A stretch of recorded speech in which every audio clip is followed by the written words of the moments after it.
ललका जीजी और बड़की जीजी गोड़ धरे थे जीजी। हैप्पी दीपावली जीजी। सेम टू यू दखना बहनी, खुश रहो, दूधो नहाओ पूतो फलो। जीजी हमारी तरफ से और दखना बहनी आपो को यहाँ happy Deepawali. Same to you ललका बहनी, खुश रहो, दूधो नहाओ पूतो फलो। कहीं तो ये बाजी जी आज का दिन बहुत निको लागत है। हर कोना कोना, हर कमरा, हर घर द्वार, पेड़ पौधे सब जगमग जगमग करत मोरी जीजी। हाँ दखना बहनी, आज देखो लड़का कैसे पटाखा जला रहा, बड़ा नीक लागत है। बड़ी देर में आये दखना बहनी, बड़ी देर से घरत रहन। अरे नागत पूछो जीजी, जनते तो हो हमने कितना बड़ा परिवार है और खाए का सबई कोई है और करे कोई बात नहीं जीजी।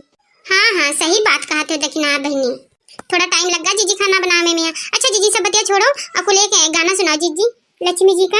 हाँ जीजी चलो फिर पटाखा फोड़ी चले जीजी। ठीक बात दखना बहनी ललका बहनी।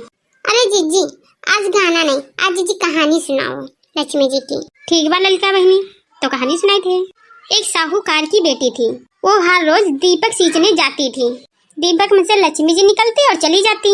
एक दिन लक्ष्मी जी साहूकार जी की बेटी से कहा कि तू मेरी सहेली बन जा। तब उसने कहा मैं अपने पिताजी से पूछकर कल बताऊंगी।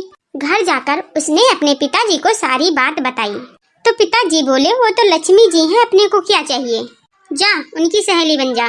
दूसरे दिन साहूकार की बेटी दीपक सींचने गई तो लक्ष्मी जी की सहेली बन गई।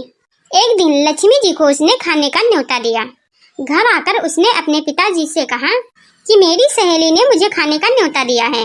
उन्होंने कहा सहेली के घर जाने के पहले घर संभाल लेना। तब वो लक्ष्मी जी के यहाँ जीने गई।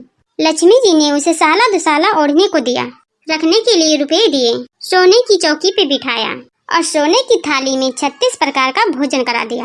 अब जब साहूकार की बेटी घर जाने लगी तो लक्ष्मी जी ने पल्ला पकड़ लिया और कहा मैं भी तेरे घर जीवने आऊंगी। तो उसने कहा आ जाना। घर जाकर वो चुपचाप बैठ गई। तब साहूकार ने पूछा कि बेटी सहेली के यहाँ जिम कर आई है और उदास क्यों बैठी है। बेटी ने कहा पिताजी मुझे लक्ष्मी जी ने इतना कुछ दिया, अनेकों प्रकार के भोजन कराए, परंतु मैं कैसे जिमाऊंगी अपने घर तो कुछ भी नहीं है। तब साहूकार ने कहा जैसा होगा जिमा देंगे, परंतु तू गोबर मिट्टी से चौका देकर सफाई कर ले। 4 मुख का दिया जलाकर लक्ष्मी जी का नाम लेकर रसोई में बैठ जा। उसी समय एक चीन 9 लखे का हार उसके सामने डाल गई। साहूकार की बेटी ने उस हार को बेचकर सोने की चौकी, सोने का थाल, शॉल और दुसाला और अन्य प्रकार की भोजन की तैयारी कर ली। थोड़ी देर बाद लक्ष्मी जी और गणेश जी उसके घर पर आए। साहूकार की बेटी ने बैठने के लिए सोने की चौकी दी तो लक्ष्मी जी ने बैठने को मना किया और कहा इस पे तो राजा रानी बैठते हैं। तब सेठ जी की बेटी ने लक्ष्मी जी को जबरदस्ती चौकी पर बिठा दिया। लक्ष्मी जी की उसने बहुत खातिर की, जिससे लक्ष्मी जी बहुत प्रसन्न हुई और साहूकार बहुत अमीर बन गया। हे लक्ष्मी माता, जैसे तुमने साहूकार को की बेटी की चौकी स्वीकार की और धन आशीर्वाद दिया, वैसे ही आपकी पूजा पाठ करने वाले सभी को देना। अपना आशीर्वाद सभी पर बना रखना। जय लक्ष्मी माता की। जय हो लक्ष्मी माता की। चलो अच्छा जीजी कहानी सुन लिया और सभी भैया और बहनों को हमारी तरफ से हैप्पी दीपावली की हार्दिक शुभकामनाएं, बहुत बहुत बधाई। चलिए जीजी पटाखे फोड़ते हैं।